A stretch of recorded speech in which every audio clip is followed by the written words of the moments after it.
Hello दोस्तों, स्वागत है आपका हमारे YouTube चैनल सबसे अनोखा सेंटर में। हम लोग अध्याय 7 के उदाहरणों को हल कर रहे थे। इस वीडियो में हम उदाहरण 2 को हल करेंगे। देखिएगा उदाहरण हमारा क्या है। उदाहरण हमारा ए बी एक रेखाखंड है और रेखा एल इसका लंब समद्विभाजक है। एल पर स्थित पी कोई बिंदु है, तो दर्शाइए कि पी बिंदुओं ए और बी से समदूरस्थ है। ठीक है, क्या कहा गया है देखिएगा। हमें कहा गया है कि ए बी हमारे पास कोई एक रेखाखंड है और एल रेखा इस रेखाखंड ए बी का लंब समद्विभाजक है। ठीक है, जैसे ही हमें पता चला कि लंब समद्विभाजक है, लंब हमने नाम सुना तो हमने 90 अंश लिख दिया, चूंकि हमें पता है लंब हमेशा 90 अंश पे पड़ता है। ठीक है, और समद्विभाजक का मतलब क्या है कि रेखा के इस तरफ का पार्ट रेखा के इस तरफ के पार्ट के बराबर होगा। ठीक है, यानी कि इस जो हमारी एल रेखा है इस तरफ का पार्ट सी बी इस तरफ के पार्ट सी ए के बराबर होगा। चूंकि समद्विभाजक कहा गया है, लंब कहा गया है, तो 90 अंश लिख दिया। ठीक है, अब देखिएगा आगे क्या कह रहा है। आगे कह रहा है कि दर्शाइए कि P बिंदुओं A और B से समदूरस्थ है। हमें सिद्ध करना है कि जो L रेखा पे जो बिंदु हमारा P है वो A और B से समदूरस्थ है, यानी कि हमें सिद्ध करना है जो हमारी AP भुजा है वो हमारी BP के बराबर है, यानी कि ये दोनों भुजा बराबर है। ठीक है, तो अब हमें जो प्रश्न में दिया गया है उन्हें लिख लेते हैं और जो हमें सिद्ध करना है उसे सिद्ध करते हैं। तो हेडिंग डाल लेते हैं दिया, तो दिया में हम लोग लिख लेंगे एल रेखाखंड ए बी का लंब समद्विभाजक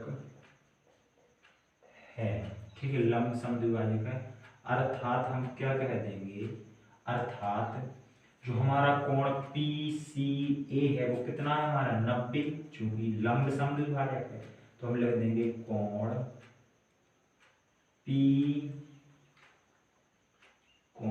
पी सी ए बराबर 90 अंश तथा पी सी बी बराबर भी 90 अंश होगा। जब जी 90 है तो ये भी 90 होगा, तो हम लिख देंगे कोण पी सी बी बराबर भी 90 है तथा चूंकि ये लंब है तो हमने लंब के लिए लिख दिए ये दोनों कोण 90 90 के। अब ये लंब तो है ठीक है, लेकिन समद्विभाजक भी कहा गया है ए बी रेखा का, तो जो ए बी रेखा है इसका ये समद्विभाजक है, तो इस बगल का पार्ट इस रेखा के इस बगल का पार्ट इसके बराबर होगा, यानी कि बी सी हमारा बराबर हो जाएगा ए सी के। तो हम लिख देंगे ए सी बराबर बी सी या फिर बी सी बराबर ए सी। ठीक है, अब जो हमें सिद्ध करना है उसे भी लिख लेते हैं।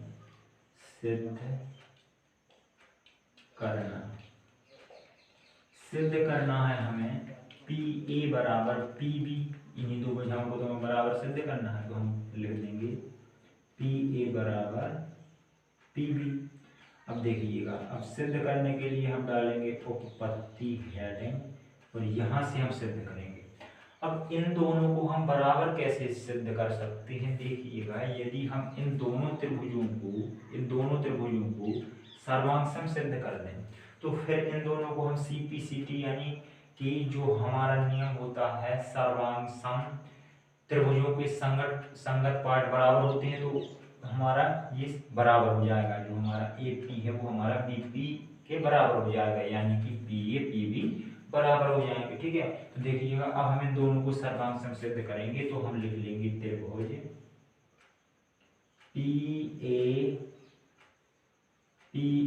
त्रिभुज PAC और त्रिभुज PCB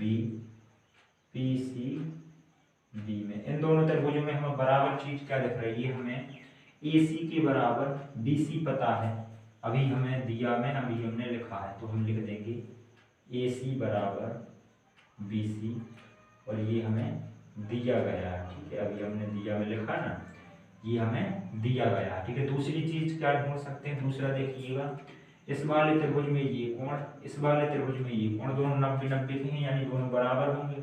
तो हम लिख देंगे कोण PCA, PCA ये वाला कोण बराबर है कोण PCB के, लिख देंगे, चूंकि ये दोनों समकोण है, यानी 90-90 के हैं, समकोण है।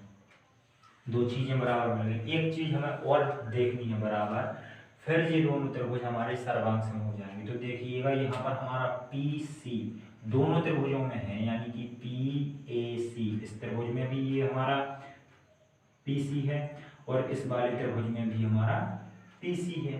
ठीक है, तो हम लिख देंगे PC बराबर PC, दोनों त्रिभुजों के लिए PC बराबर होगा, क्योंकि दोनों त्रिभुजों की भुजाओं के रूप में PC काम कर रहा है। यहाँ चूंकि दोनों में मिल रहा है PC, तो हम लिख देंगे उभयनिष्ठ। जैसे ही हमने तीन चीज बराबर दिखाई, तो हम दोनों को कह देंगे ये दोनों सर्वांग सम है। हम लिख देंगे अतः त्रिभुज PAC सर्वांग सम त्रिभुज PCB। कौन से नियम से भाई ये सर्वांग सम हुए, देखिएगा, हमने इस वाले त्रिभुज की ये दो भुजाएं इस वाले त्रिभुज की इन दो भुजाओं के बराबर दिखाई हैं, और इन दो भुजाओं के बीच का कोण इन दो भुजाओं के बीच के कोण के बराबर दिखाया है, यानी कि अगल बगल की भुजा और बीच का कोण हमने बराबर दिखाया। तो अगल बगल हमारी भुजा कौन से नियम में होती है, SAS में, अगल बगल भुजा बीच में कोण, तो हम कह देंगे SAS सर्वांग समता नियम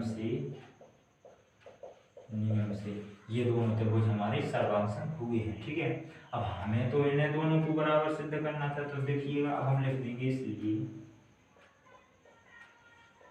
चूंकि हम दोनों को सर्वांग सम सिद्ध कर चुके हैं, इसलिए इनके संगत पार्ट भी क्या हो जाएंगे, बराबर, यानी कि PA बराबर हो जाएगा PB के, इसलिए PA बराबर PB।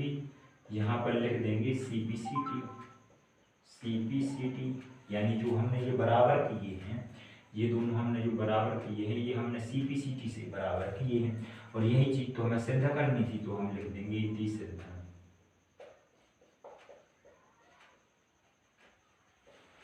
इस प्रकार से हमारा दूसरा उदाहरण भी कंप्लीट हो जाता है। चलिए मिलते हैं अब अगले